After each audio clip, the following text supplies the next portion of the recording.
Sim. Olá, essa é mais uma aula da disciplina de Introdução à Antropologia do curso de Ciências Sociais da Universidade Federal do Acre. Eu sou Ana Letícia. Hoje eu vou apresentar um texto de um antropólogo clássico da Escola Sociológica Francesa, Marcel Mauss, e um texto que é muito importante para a antropologia como um todo, para a etnologia indígena que se faz no Brasil, para as pesquisas sobre religiões de matriz africana e para uma série de outros temas que são de interesse da nossa disciplina. Então a gente vai falar sobre a noção de pessoa, que é um ensaio do final da carreira do Marcel Mauss, do final da década de 30. E eu espero que vocês gostem. Agora, com esse texto, a gente entra definitivamente na unidade 2 do curso, sobre cultura, diversidade e desigualdade. Bom, o que nós vamos trabalhar? Primeiro, a gente vai fazer uma breve apresentação do Marcel Mauss, de como a sua obra foi recebida no Brasil. Vamos utilizar um recurso que é muito comum nas ciências humanas, em especial na filosofia, nas ciências sociais, que é o apoio de um comentador, que é um autor que escreve sobre um trabalho de outro autor. Nós vamos fazer isso bem de leve na aula de hoje, apresentando um pouco a sistematização que o antropólogo carioca Márcio Goldman faz desse texto do Marcel Mauss. A gente vai apresentar um pouquinho algumas das colocações do Márcio Goldman, e em seguida a gente vai entrar no texto mesmo, passando em cada uma de suas partes, que estão listadas aqui. Então, primeiro o sujeito, a pessoa, o personagem, o lugar da pessoa, a persona latina, a persona, a pessoa fato moral, a pessoa cristã, a pessoa ser psicológico e a conclusão que o Marcel Mauss apresenta no seu texto. A ideia um pouco é justamente vocês prestarem atenção na maneira como o próprio autor organizou as suas ideias dentro desse trabalho. Quero que vocês não apenas tentem assimilar as informações que o Marcel Mauss traz, seus argumentos, mas como é que ele organiza e estrutura essas ideias. Isso pode ser importante para vocês quando vocês estiverem treinando os seus fichamentos, que a gente falou já em uma aula anterior. Bom, Marcel Mauss, esse sujeito charmoso de bigodes que está à sua direita no slide, ele nasceu em 1872 em Épinal, na França, e olha que chique o meu sotaque. E ele é sobrinho do Émile Durkheim, que é um dos grandes pais fundadores da sociologia. Então eles estavam trabalhando juntos na fundação da Escola Sociológica Francesa. Eles foram parceiros intelectuais durante muito tempo. Contam as anedotas das ciências sociais que o Émile Durkheim estava sempre pegando no pé do Marcel Mauss para ele terminar os seus trabalhos. Mas, apesar do Durkheim ser o tio e o mais velho, é notória a contribuição do Marcel Mauss na obra do próprio Durkheim. Isso pode ser visto em alguns textos, como o que eles assinam juntos, que é algumas formas primitivas de classificação, e também num livro que o Durkheim lança, salvo engano, em 1920, que é As Formas Elementares da Vida Religiosa, que é bastante inspirado em alguns dos trabalhos do Marcel Mauss. Isso porque o Marcel Mauss ele é licenciado em filosofia, ele estudou filosofia na universidade, e ele se aprofundou muito na história das religiões e, sobretudo, no pensamento hindu, nas religiões indianas, no sistema filosófico da Índia. Ele aprendeu o sânscrito. Marcel Mauss era um grande erudito, ele falava várias línguas, e ele estudou e ensinou história das religiões dos povos não civilizados, dos não ocidentais, que eram chamados não civilizados, na École Pratique de Haute Étude, em Paris. E ele acaba se doutorando em 1909 com uma tese sobre a prece, sobre a prece enquanto uma instituição, enquanto uma prática, explorando seus múltiplos significados. Ele mesmo, em vida, não chegou a publicar a prece, o seu trabalho, porque ele quis submeter a sua análise a várias revisões. Ele estava sempre revisando o que ele mesmo escrevia. Isso faz com que a maior parte dos trabalhos que ele publicou tenha uma característica de não acabamento, de ideias parciais, inconclusas, de hipóteses ainda a serem melhor demonstradas. Isso foi, em alguns casos, atribuído a uma certa indisciplina intelectual do Marcel Mauss, mas, por outro lado, também dizem outros comentadores que isso se deve ao fato dele estar sempre trabalhando como docente, sempre ensinando. Ele formou gerações de antropólogos Então, nessa prática docente, ele estava sempre refletindo sobre o que ele mesmo afirmava e revia as coisas que ele escrevia.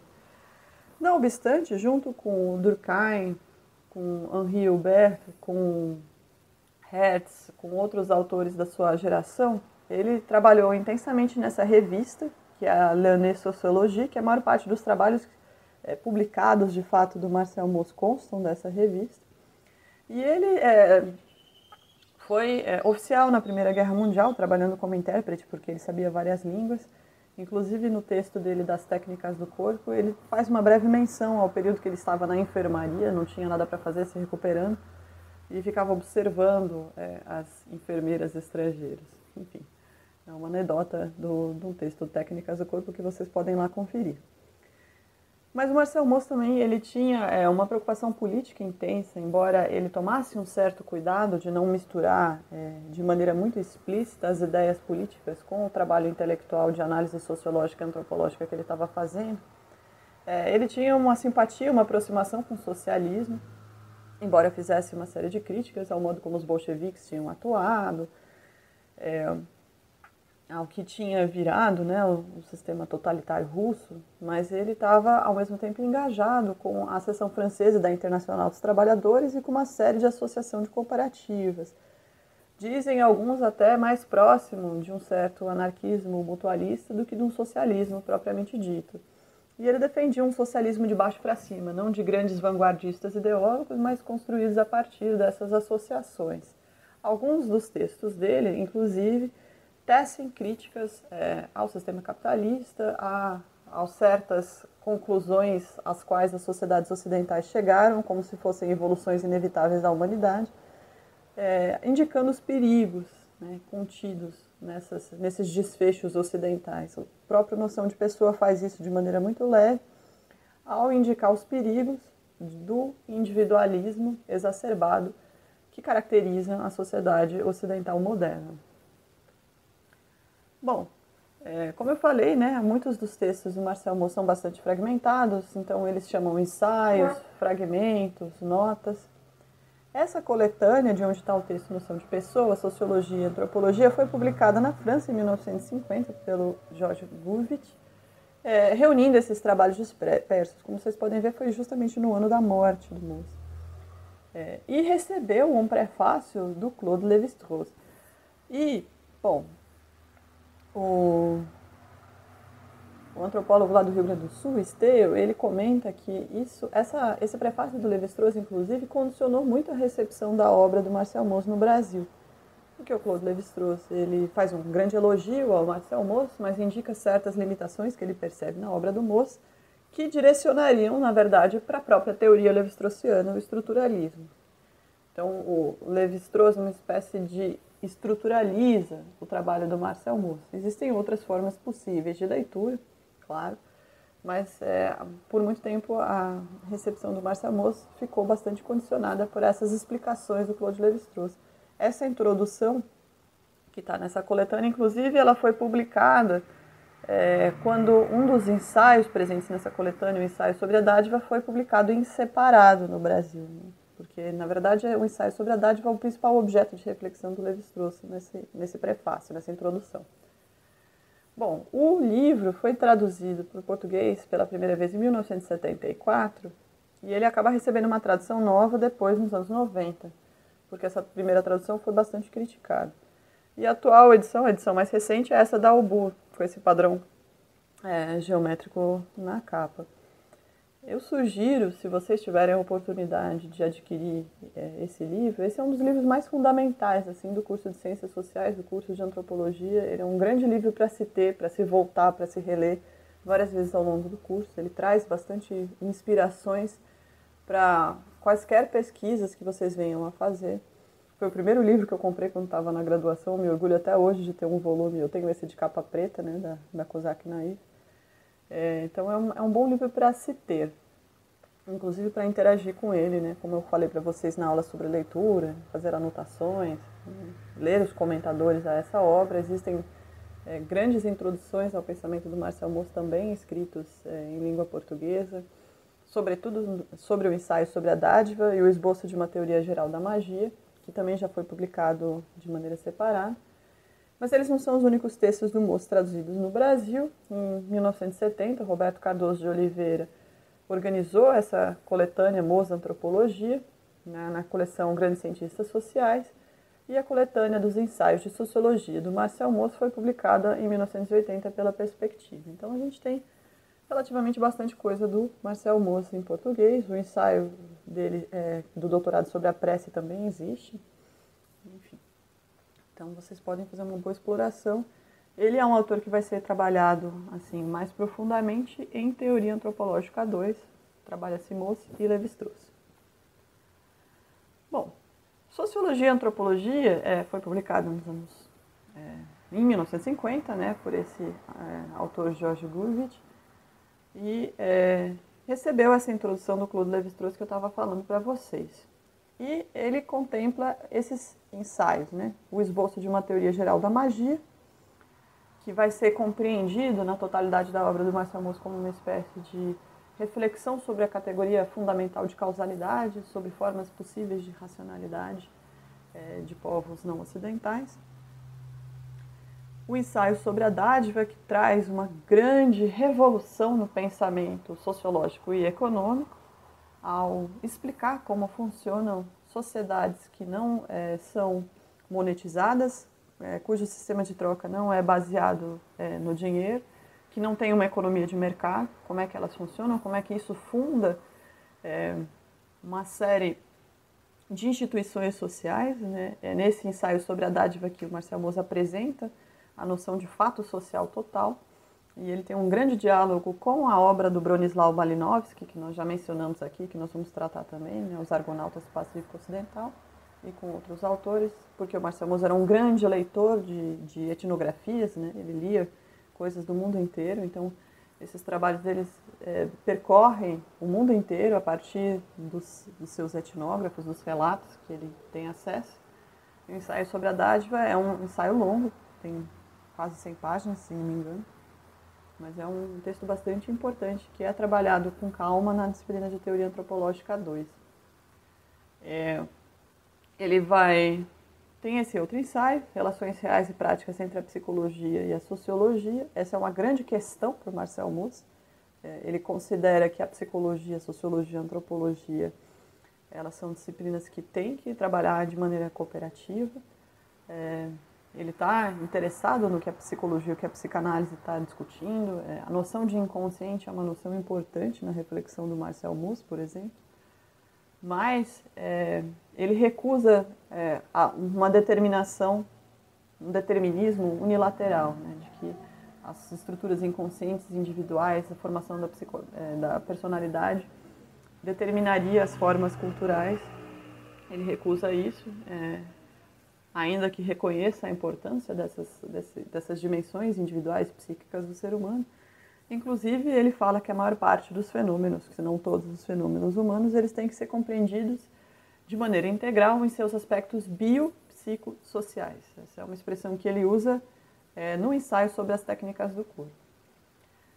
Inclusive, a gente pode pensar numa espécie de combo, num pacote que é interessante para ter acesso à obra do Marcel Moço, que é pensar esses 3 ensaios seguintes, né? O efeito físico no indivíduo da ideia de morte sugerida pela coletividade, que vai discutir justamente como, por acusações de feitiçaria, por diagnósticos de estar sido enfeitiçado ou de outras causas, é possível que a coletividade, suas representações, os seus aspectos simbólicos, tenham efeitos físicos, biológicos tão graves no indivíduo, no sujeito, que ele venha a morrer. E ele analisa várias etnografias que falam sobre isso.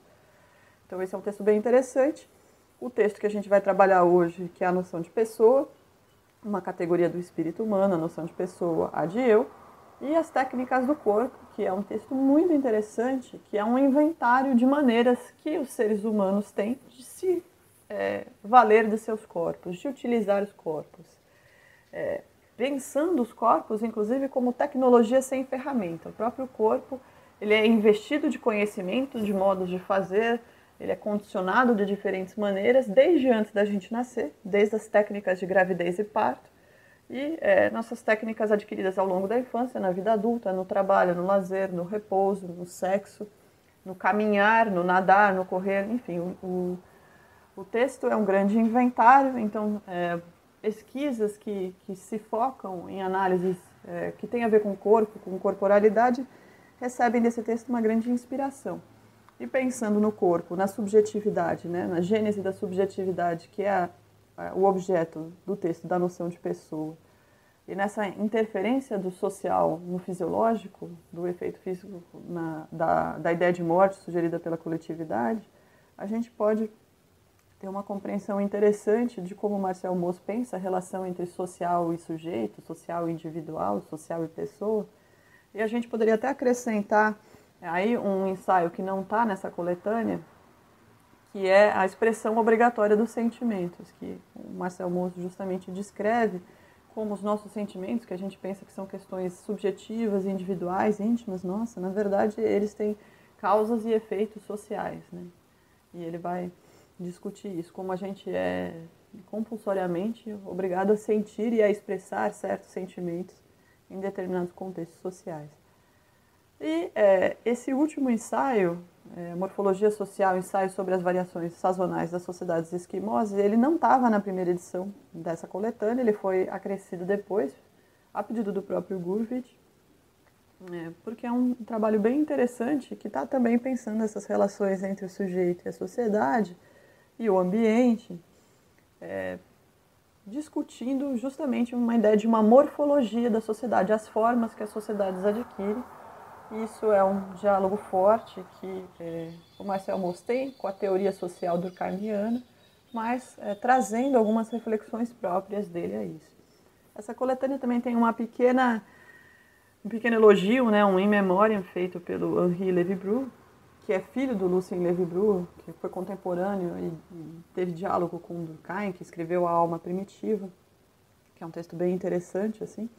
O Henri, o filho, também se tornou um sociólogo do direito de relevância, e ele escreve esse in memoriam por ocasião da morte do Marcel Mauss, e isso fecha esse livro que a gente está tratando hoje. Bom, como eu falei para vocês, antes de entrar no texto do Marcel Mauss, eu queria chamar um pouquinho algumas colocações que o Márcio Goldman faz sobre esse texto do Marcel Mauss.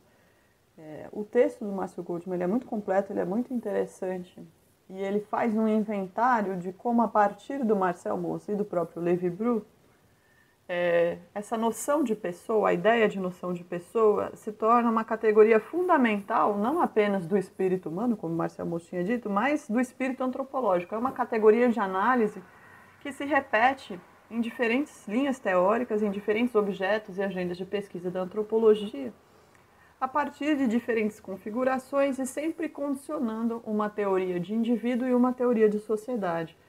Então ele vai falar do Léry, ele vai falar do Dumont, que é um autor que é muito importante para a antropologia brasileira também. Vai falar do Roberto da Mata, né, o dilema brasileiro entre o indivíduo e a pessoa, da discussão sobre as noções de pessoas indígenas ameríndias, né, de como é que a noção de pessoa para as sociedades indígenas das Américas passa muito pelo corpo, né, pela construção do corpo. O corpo é sempre uma coisa que está participando de uma série de substâncias, relações e afetos, e isso vai sendo constituído. Então a noção de pessoa indígena é bastante diferente da noção de um indivíduo dividido em mente e corpo, dotado de uma alma e de um espírito, que é uma noção bem ocidental. E o Márcio Goldman ele vai construindo essa arqueologia da categoria de noção de pessoa nesse texto. E ele começa dizendo que esse texto fundamental, fundador do Marcel Mauss, ele testa uma hipótese que o seu tio, Émile Durkheim, tinha colocado, que vai estar, por exemplo, no ensaio, no artigo Algumas Formas Primitivas de Classificação, de que essas categorias do espírito humano, as nossas categorias do pensamento e da compreensão do mundo, elas não são inatas, a gente não nasce com elas, mas elas se transformam pela história das sociedades. Então é possível fazer uma história social das categorias do espírito humano. Então a própria noção de causa é uma noção que é discutida no esboço de uma teoria sobre a magia, né, que é o primeiro ensaio do Mauss nessa coletânea, mas também a noção de tempo, a noção de espaço, a noção de totalidade são categorias das quais é possível fazer uma história, ver como é que elas se manifestaram em diferentes sociedades e que, portanto, elas variam. A ideia de causa varia, a ideia de tempo varia. E, no caso do ensaio do Marcel Mauss, é para entender as variações históricas e sociais da noção de eu, da noção de sujeito, da noção de pessoa. Então, o Goldman faz essa síntese bastante eficaz do argumento central do texto do Marcel Mauss, que ele diz: a partir de um fundo de indistinção, a noção de pessoa que conhecemos e a qual atribuímos erroneamente a existência universal se destaca lentamente de seu enraizamento social para se constituir em uma categoria jurídica, moral e mesmo lógica. Então, a ideia de que existe um sujeito, um indivíduo que se pensa, que tem uma autoconsciência, que é limitado por si, essa ideia, essa noção de pessoa, a gente acha que todo mundo é assim, que todo mundo pensa assim, mas ela não é universal. E o Marcel Mauss vai demonstrar isso, em como é que a noção de pessoa, ela sai de um certo senso, de uma certa sensação de si, de uma marcação linguística, e ela vai ganhar um estatuto jurídico, ela vai se tornar uma ideia de direitos e deveres, ela vai se tornar uma ideia de moral, de autoconsciência, de autorreflexão, e uma ideia lógica, como um sujeito dotado de razão no mundo. Bom, uma das coisas que o Goldman fala é que tem uma influência forte da sociologia do Durkheim nesse ensaio. Porque o Durkheim, a partir do trabalho, assim, também fundador do seu pensamento, que é da divisão do trabalho social, ele vai defender que, conforme a sociedade está configurada, existe uma maior ou uma menor autonomia do indivíduo em relação à totalidade social. A noção de Durkheim de sociedade é que a sociedade é uma coisa para além dos indivíduos, acima deles, e coercitiva. Ela exerce um poder que condiciona os indivíduos, né? Então, ela é externa aos indivíduos, ela é maior que eles e ela é coercitiva. Vocês vão ver isso em Teoria Sociológica 1, que vocês vão ter um semestre inteiro sobre o pensamento do Émile Durkheim. Então, ele vai dizer que nessas sociedades mais simples, nas sociedades com menor diferenciação, elas são regidas por um tipo de solidariedade social que é mais mecânico. A ideia de solidariedade social do Durkheim não é só uma ideia de generosidade, né? De, eu sou solidário, pô, o cara está sofrendo, vou lá ajudar. Não é isso. A ideia de solidariedade está falando sobre os laços sociais, né? Os vínculos que unem as pessoas e que organizam o modo como elas interagem, organizam obrigações, organizam direitos, organizam reivindicações, inclusive afetos, sensações de pertencimento e de evitação. Tudo isso faz parte da ideia de solidariedade social do Durkheim. E nas sociedades com menor diferenciação, essa solidariedade seria mecânica porque os indivíduos são mais parecidos entre si, tem uma menor distinção. Isso torna essa solidariedade, inclusive, mais densa e mais difícil de ser superada. Então, é mais difícil que exista uma grande autonomia dos indivíduos nesse tipo de solidariedade. O poder coercitivo da sociedade é mais forte. E, por outro lado, nas sociedades com maior divisão interna, com divisões não apenas... aqui eu fiz um desenho de bolinhas e triângulos, porque esse é o tipo de representação em desenho, representação gráfica que a gente faz da divisão sexual, né? Triângulozinhos são homens, círculos são mulheres. Para o orgulho da nossa ministra Damares. Eu poderia ter pintado de azul e rosa, mas não o fiz. Bom,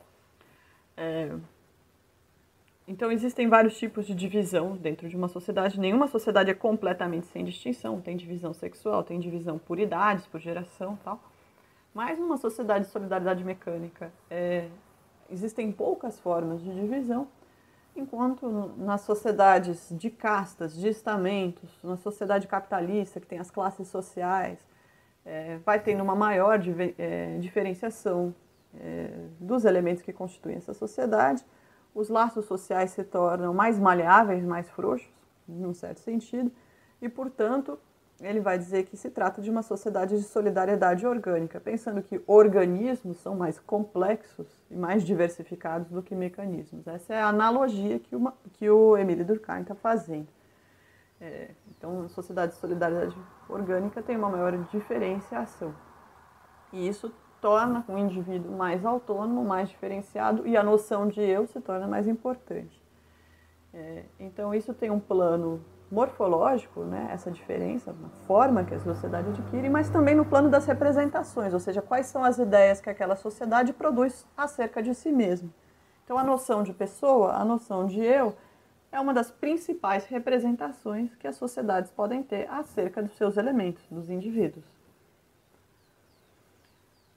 E o Goldman, olhando para o texto do Marcel Mauss, tendo essas ideias em mente, ele vai dizer que existem duas tendências, dois aspectos que o texto aponta, que às vezes conflitam e às vezes são compatíveis. Um que seria mais evolutivo, pensando que existe uma progressão nessas noções de pessoa, desde daquela indistinção, daquela coisa que não se define muito bem o que é a noção de pessoa, mas que já teriam certas formas elementares da noção moderna de indivíduo que estariam contidas ali e que iriam se desenvolvendo conforme a sociedade se transforma. Então você consegue traçar uma linha evolutiva da noção de pessoa, da noção de eu. E por outro lado, teria uma tendência relativista de pensar que a noção de eu, o indivíduo moderno, o individualismo como um valor social moderno, é uma entre outras concepções a respeito de pessoa humana. Nós somos apenas uma variação entre outras variações.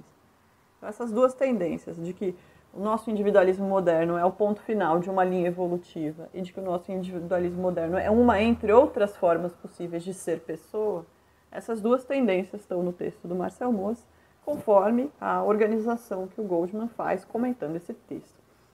E aí ele diz: se a quase totalidade das sociedades humanas fragmenta a pessoa em elementos mais ou menos díspares, conectando cada um deles com um transcendental social ou sobrenatural, a especificidade do Ocidente poderia ser localizada na concepção de um ser uno e indivíduo, relacionado aos demais seres de natureza idêntica à sua, sob o modo da pura exterioridade, um universo composto de indivíduos, portanto. Parece confuso para vocês? A gente vai entender isso aos poucos, mas pensa só, né? Quando a gente pensa na nossa sociedade, na sociedade dos indivíduos, para usar uma expressão do sociólogo Norbert Elias, muitas vezes a gente pensa que cada um de nós está por conta própria, a noção de sociedade parece uma coisa muito abstrata. Tem uma frase famosa daquela antiga primeira-ministra britânica, Margaret Thatcher, que diz: não existe sociedade, só existem os indivíduos e suas famílias. Isso é uma espécie de anulação, né, da forma da sociedade, digamos assim, né, desse ser externo e coercitivo que o Durkheim tinha definido. Então, o indivíduo parece a pura exterioridade da sociedade no seu limite do Ocidente, né? Na exacerbação que o Ocidente faz do individualismo. A gente pode pensar um pouco que essa dificuldade que nós temos de pensar como o nosso comportamento na pandemia afeta as outras pessoas, de como a gente tem dificuldade de compreender que usar máscara, por exemplo, não se trata só de uma autoproteção, de uma proteção individual, mas se trata da proteção das pessoas que nos cercam, inclusive de pessoas que nós não conhecemos, e que nós temos responsabilidades com pessoas que nós não conhecemos. Isso seria justamente um sintoma de quanto o nosso individualismo passou assim dos limites e se tornou uma coisa complicada, se tornou uma coisa anômica.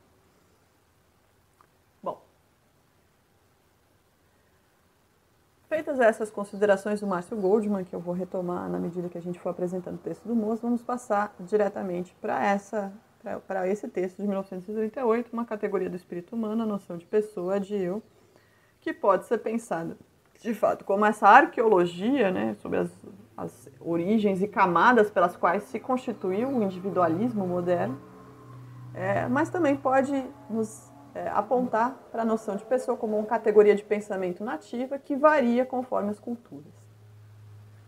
E o Marcel Mauss faz um recurso que é muito comum para essa época em que ele está escrevendo, que é recorrer primeiro às sociedades distantes. Mas o Mauss, ele tem essa primeira seção do texto dele, o sujeito, a pessoa, ele faz uma organização metodológica, né? Ele é um cara bastante didático, então ele apresenta como que ele vai trabalhar.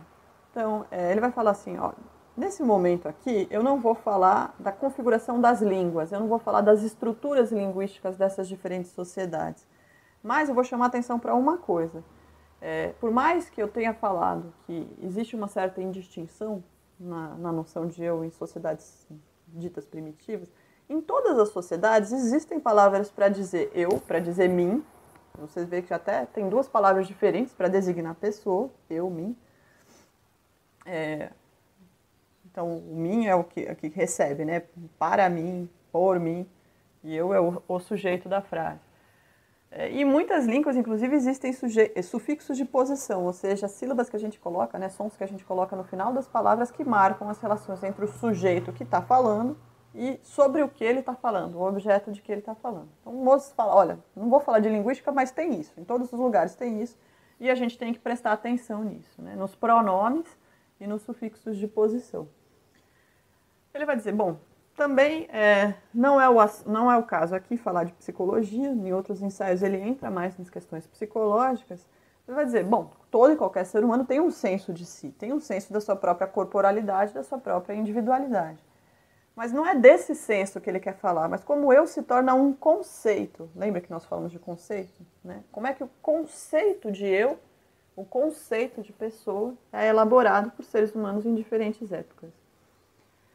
E ele vai dizer que a categoria eu é uma categoria recente no pensamento humano, tanto quanto o culto do eu, né, esse individualismo moderno exacerbado, e o respeito ao eu, aos outros, a ideia do eu e dos outros como sujeitos de direitos, como uma coisa que cria, impõe e circula normas, isso também são coisas recentes no espírito humano, no pensamento humano. Então, quando ele organiza o texto para fazer essa evolução quase linear da noção de pessoa, ele vai mostrando como é que as representações sociais em torno do indivíduo humano variam. E o Moos, nesse trabalho especificamente, ele se foca muito na questão do direito e da moral, para fazer essa história social da noção de pessoa. Bom, o segundo item do ensaio dele, então, como falei, ele vai para essas sociedades ditas primitivas e o primeiro povo que ele chama para conversa são os Pueblos Zuni do México. Ele vai dizer, bom, entre os Zuni existe uma noção de pessoa que é muito diferente da nossa, porque as pessoas, elas não são indivíduos soltos, únicos, autossuficientes, completos, mas elas são definidas a partir dos nomes que elas recebem e dentro dos clãs nos quais elas nasceram. Cada clã tem um estoque, tem um número pré-determinado de pré-nomes, dos primeiros nomes, e as pessoas, quando nascem, ela recebe o nome que já foi de outras pessoas daquele clã. Né? Foi de um antepassado, foi de um parente. Então, quando ela recebe esse nome, ela recebe uma série de obrigações, recebe uma série de papéis, inserções, o que ela pode fazer no ritual ou não, com quem que ela pode ou não casar, com quem que ela pode ou não caçar. Então, a pessoa ela não é um indivíduo único, mas ela está vinculada ao clã, àquela sociedade, a partir daquele nome que ela recebe. Ela nunca vai ser completamente solta, mas a pessoa ela é encaixada dentro desse sistema clânico dos pueblos. Então, o clã, né, pegando essa citação que eu coloquei aqui, é concebido como constituído por um certo número de pessoas, na verdade, personagens. E por outro, o papel de todos esses personagens é realmente figurar, cada um por sua parte, a totalidade pré-figurada do clã. Então, você recebe um nome e você se torna uma parte determinada daquele clã. Por outro lado, essas sociedades também possuem certas sociedades secretas, fraternidades, além de máscaras cerimoniais. Né? Então, vocês podem ver ali uma foto que está no Museu do Índio Americano em Nova York, dos Zunis. É uma máscara bastante complexa, inclusive, que tem partes de cor e tal, que mexe. E ao adquirir essa máscara, também se adquirem outros papéis, outras obrigações, outras capacidades. Então, tem essa flexibilidade na noção de pessoa Zuni. Você tem o seu nome, você tem a sua máscara e conforme você está com um com o outro, você se encaixa de maneira diferente nessa totalidade da sociedade, na totalidade do clã. Então ele vai dizer, uma noção de pessoa, do indivíduo confundido com seu clã, mas já dele destacado no cerimonial pela máscara, por seu título, sua posição, seu papel, sua propriedade, sua sobrevivência e seu reaparecimento na Terra num dos seus descendentes, dotados das mesmas posições, prenomes, títulos, direitos e funções. Então, essas pessoas que compõem o clã, elas vão se atualizando geração após geração, conforme esses nomes vão sendo passados adiante, conforme essas máscaras vão sendo passadas adiante para as crianças que nascem, a partir dos rituais de iniciação, enfim, conforme esses nomes vão sendo recebidos, essas máscaras vão sendo recebidas. Subindo do México para o noroeste americano, ele vai falar também dos Kwakiutl, que também tem uma série de classes e clãs nas quais as pessoas são ordenadas, então elas também não são soltas, um indivíduo único, né, alecrim dourado no campo, mas elas são ordenadas a partir dessas classes dos clãs. E ele vai chamar a atenção que no fato que entre os Kwakiutl, inclusive, os indivíduos têm nomes diferentes para cada estação, eles têm nomes sagrados e nomes profanos, e os seus pré-nomes, os seus primeiros nomes, eles vão mudar com a idade e com as funções que são atribuídas a esses nomes e a essas idades. Então, os antepassados e os seus direitos, eles são perpetuados, eles se tornam permanentes no corpo daquelas novas gerações, daquelas novas pessoas que carregam esses nomes. Existe uma continuidade, existe uma perpetuidade a partir dessa transmissão. E ele vai dizer que uma coisa parecida acontece na Austrália, que também existe uma repartição de nomes pelo indivíduo, pelo clã, pela classe matrimonial, que são relacionados com seus ancestrais. E vai lembrar que na Austrália existem máscaras temporárias, né? Pinturas corporais, mas mesmo assim isso vai compondo essas noções de pessoas que não são exatamente aquilo que a gente entende por indivíduo. E aí, então, ele vai falar, bom, observa-se evidentemente que um imenso conjunto de sociedades chegou à noção de personagem, de papel cumprido pelo indivíduo em dramas sagrados, nos rituais, nas dramatizações míticas, assim como ele desempenha um papel na vida familiar, pai, mãe, irmão, cunhado, primo. A função criou a forma. E isso desde sociedades muito primitivas até as nossas. Inclusive, a gente tem alguns aspectos disso na nossa própria sociedade, né? Assim, para ser bastante superficial, os nossos sobrenomes a gente recebe dos nossos ancestrais e, de certa forma, eles nos marcam como pertencendo a uma certa linhagem, né? Inclusive, aqui no Brasil, quando nascia uma criança que não tinha identificação de família, para não deixá-la solta no mundo, muitas vezes se atribuía o sobrenome dos santos, porque se ela não era de alguma família, ela vinha dos santos, né? Crianças órfãs.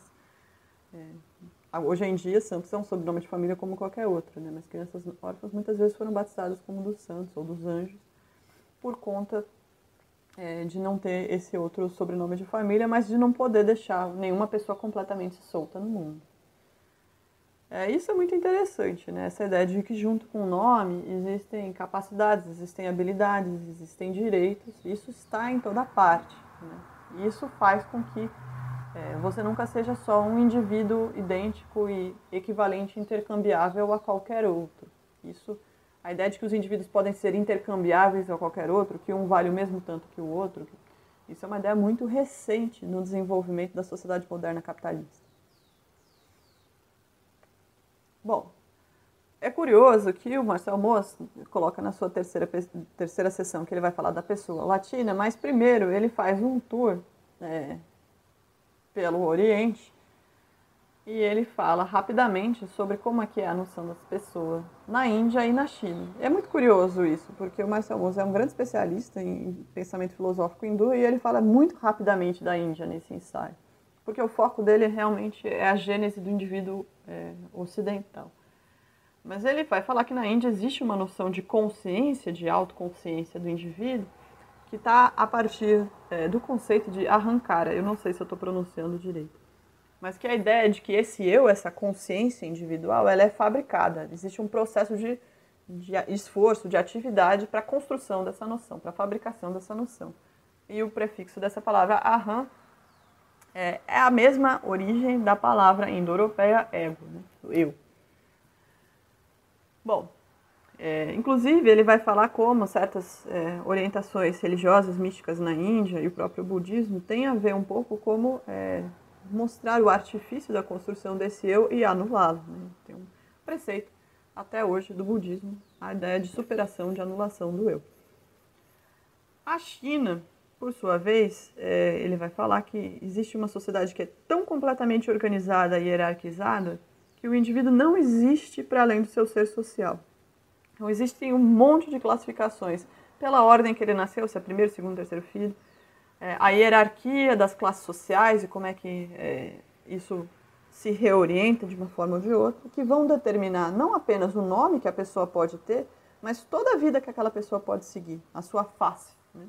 Uma pessoa já nasce com a maior parte dos elementos da sua vida e da sua pessoa determinados a partir da posição em que ela nasceu. Na sociedade chinesa, lógico que isso mudou de certa forma com o maoísmo, com as mudanças da Revolução Chinesa, mas algumas desses traços ainda são muito marcados na China até hoje.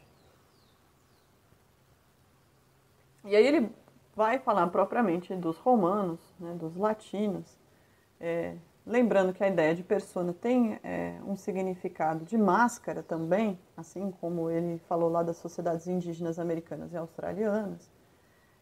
E a origem dessa palavra é provavelmente etrusca, que é uma das sociedades que dão origem aos romanos, que ele considera uma civilização de máscaras de antepassados. Então, existia na organização das sociedades romanas essas máscaras de clãs, né, os nomes, e isso dava certos direitos individuais a ritos e a privilégios, principalmente no que se trata das famílias que eram plenamente cidadãs, nas famílias patrícias da sociedade romana. Então, uma pessoa, um homem romano, tinha sempre um pré-nome, que tem a ver com a ordem dos antepassados, né? Quantas pessoas já tiveram esse nome? Então, primeiro, segundo, tal. Às vezes a gente até usa uma versãozinha não tão forte disso, quando a gente dá o mesmo nome, e aí fica fulano, sei lá, José da Silva filho, José da Silva neto. Então, os romanos, isso era o pré-nome, depois tinha o nome da gens, né, da linhagem, e o cognome. O cognome, que seria quase como nosso sobrenome, se funde também a noção de imago, que dá origem à palavra imagem, mas eram essas máscaras mortuárias das famílias patrícias. Morria uma pessoa, as famílias, não todas, tinham o direito à imagem, né? A construir uma imagem dos seus antepassados e colocar isso no vestíbulo, na entrada da casa. Então, a noção de pessoa surge um pouco daí. A ideia de que você tem o direito de produzir a imagem dos seus antepassados. Mas isso se torna outras coisas conforme o direito romano progride, porque a noção de pessoa cada vez mais vai se vinculando a uma série de direitos. Ela se torna um fato fundamental do direito para além do ritual e do culto aos antepassados. Então, você começa a classificar os elementos que são importantes para o direito romano em personae, pessoas, res, que são as coisas, e actiones, ações. Então, isso até hoje está muito no fundamento do nosso direito, né? O direito brasileiro é um direito bastante aparentado, né? Derivado do direito romano, mas isso é uma evolução particular do direito romano, a ideia de que é uma pessoa de direitos, né? Existem pessoas de direitos. E no caso das sociedades romanas, inclusive, nem todas as pessoas eram seres humanos. Corporações, ordens religiosas, outras coisas podiam ser pessoas diante do direito. Aqui vocês podem ver, inclusive, uma foto de um patrício com os ímagos dos antepassados.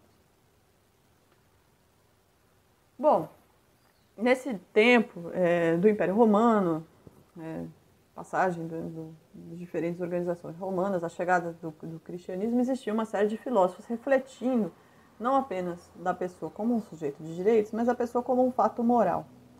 Então, tem essa palavra grega, que é mais ou menos equivalente à pessoa, que se dá um sentido jurídico, ao sentido jurídico um sentido moral, no sentido de que aquela pessoa ela é responsável, ela é consciente, ela tem noção de causa e efeito, ela pode responder por aquilo que ela faz, ela é autonomia, ela tem autonomia, ela é independente, ela é livre. Então, a consciência moral, inclusive para atribuição de compensações, de responsabilidades ou de punições no direito, ela também dá uma dimensão de interiorização. Quando você tem que responder pelos seus atos, você tem que ser capaz de refletir, de lembrar o que você fez e de expressar. Então, essa consciência moral se junta à concepção jurídica do direito, a noção de pessoa. Então, as funções, direitos e deveres, honrarias, cargos, privilégios, tem essa dimensão moral que surge, assim, entre o século II a.C. e o século IV depois de Cristo na filosofia greco-latina.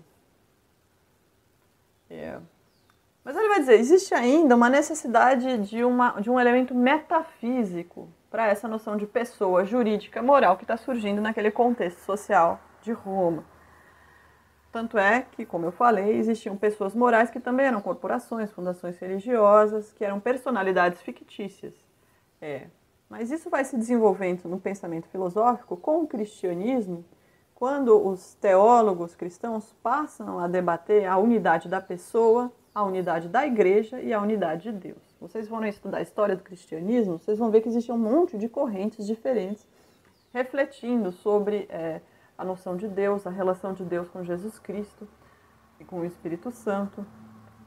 Se existia ou não reencarnação, né? Essa é uma ideia que existiu por um certo tempo no cristianismo, depois ela foi banida, né, pelo que se tornou com o desenvolvimento histórico da Igreja Católica e é recuperada por outras linhas cristãs, como o próprio Espiritismo. Então, se existia um grande debate teológico e aqueles que perdiam o debate foram considerados heréticos e perseguidos ao longo da história.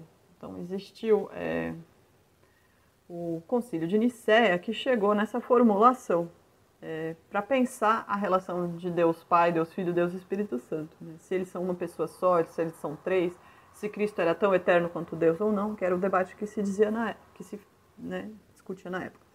Então, esse circunflexo aqui foi o corretor que botou, mas a expressão em latim é unitas in tres personas, una persona in duas naturas, ou seja, as três pessoas de Deus, Deus Pai, Filho e Espírito Santo, a Trindade, é uma unidade, e Cristo tem uma unidade a partir de duas naturezas, a sua natureza divina e a sua natureza humana.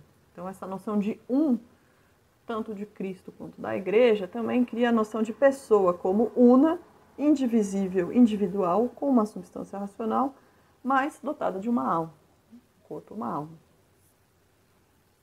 Bom, a ideia de que você tem uma alma, que você tem uma consciência, que você tem uma moral, conforme o desenvolvimento filosófico avança, ela vai resultar numa reflexão sobre a alma ser uma substância. Existe uma substância nossa na alma? Então o pessoal até ficava, os primeiros anatomistas, tentando localizar a alma como uma parte material do corpo, ou ela seria sustentada por uma substância. Enfim, existia uma série de reflexões que tentavam, por diversas hipóteses, diversos caminhos do conhecimento, chegar a uma conclusão, mas a noção de que tem uma interioridade que pensa o mundo e que é separada do mundo, uma separação entre sujeito e objeto, ela surge com força, com o Renascimento, nessa síntese, né, do cogito ergo sum. Penso, logo existo. Se eu penso, se eu consigo refletir sobre o mundo, eu sei que eu existo, eu sei que eu não sou o pensamento de outra pessoa. Então, o pensamento é uma função da alma. E aí se perguntava se a natureza do homem é divisível, se nós seríamos seres livres ou se nós estaríamos predestinados. Não sei se você sabe, com a reforma isso se tornou uma questão crítica, justamente porque, com as teses, né, do Martinho Lutero, que promove a reforma protestante, ele busca romper a mediação dos sacerdotes entre o indivíduo e Deus, e o indivíduo, a partir da sua própria consciência e reflexão, pode tratar diretamente com Deus e sobre aquilo que ele faz e sobre a salvação da sua alma. E depois o Calvino, justamente, vai dizer que a gente não tem acesso aos desígnios de Deus, então o nosso destino, no fundo, está predestinado e tudo aquilo que a gente faz, a gente pode compreender como sinal ou não da nossa predestinação. Os resultados, né, a qualidade da nossa vida, os frutos dos nossos esforços, eles são sinais da nossa predestinação, mas no fundo, os desígnios de Deus são inalcançáveis ao saber humano. Então tem toda essa discussão durante a Reforma. Isso vai se desenvolver em diferentes reflexões dentro da filosofia política nos séculos, faltou o X aqui, gente, 17 e 18, sobre a ideia de liberdade e consciência individual.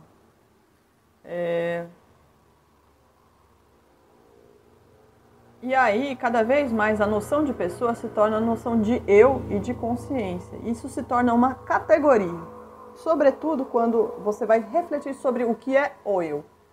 O eu se torna um objeto de reflexão, de definição. Então, das Ich, em alemão do Kant, transforma o eu de um senso de si, ou de uma categoria moral, jurídica, para uma categoria da consciência, do sujeito. E esse sujeito é uma condição da consciência e da ciência, da razão pura. Né? Isso vai chegar na filosofia do Fichte. Bom, a conclusão a que o Marcel Mauss chega fazendo essa genealogia é que isso vai dar a nossa noção de indivíduo moderno, que já é não só apenas um personagem dentro de uma estrutura social, mas que tem uma interioridade, tem uma individualidade, tem uma autonomia. Mas ele vai dizer que essa evolução não necessariamente é o final dessa história. Então, essa categoria pode se alterar. Ele pergunta, será sempre reconhecida como tal? E pode acontecer outras coisas. Então, vocês veem que aqui tem essa tensão entre essa evolução e o relativismo. Mesmo a sua força moral, diz o Mauss, o caráter sagrado da pessoa humana, que está na noção de direitos humanos, por exemplo, Marcel Mauss escreveu antes da Declaração Universal dos Direitos Humanos, porque ele escreve esse texto em 1938, e a Declaração dos Direitos Humanos é de 1948, de 10 anos depois, portanto. Mas já existem algumas declarações, né, como a Declaração da Revolução Francesa, dos direitos do homem e do cidadão. Então, já existe essa noção de humanidade composta por esses indivíduos e tal. Mas ele vai dizer que o Oriente chegou a ideias diferentes, né? Então, existe uma variação ainda da noção de pessoa que indica que essa noção de eu, tal como a gente a vive no presente, ela ainda tem como se transformar.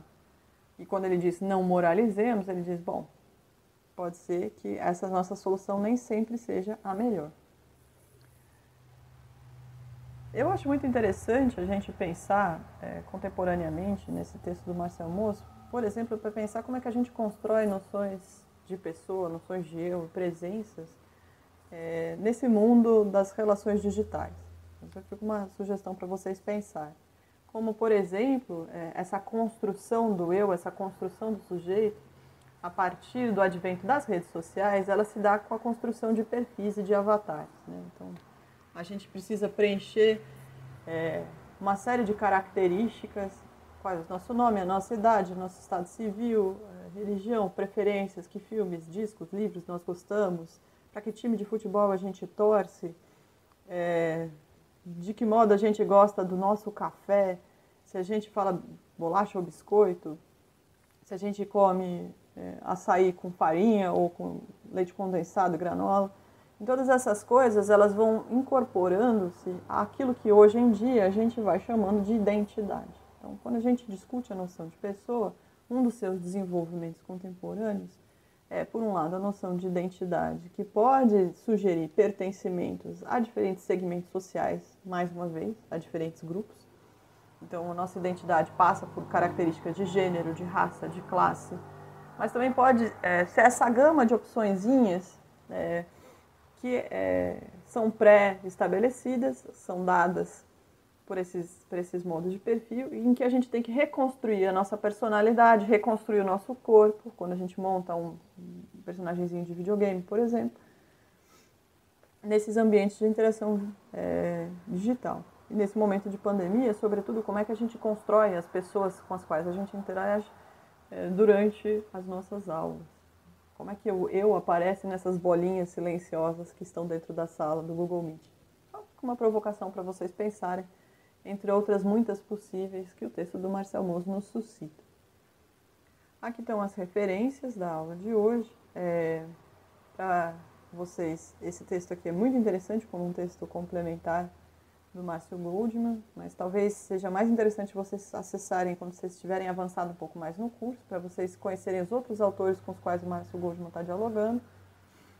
que é uma categoria do pensamento antropológico, a noção de pessoa. Tem esse texto do David Graeber, que é um antropólogo anarquista que faleceu de Covid esse ano, que vai falar justamente sobre os aspectos mais políticos da vida do Marcel Mauss e como o ensaio sobre a dádiva, entre outras coisas, responde às reflexões que o Marcel Mauss tem sobre socialismo e sobre comunismo. Então, aqui o próprio texto do Marcel Mauss que a gente discutiu hoje e o texto do Carlos Alberto Steio, falando sobre como o Mauss foi recebido e lido, traduzido no Brasil. É isso, espero que vocês tenham gostado. Até a próxima aula.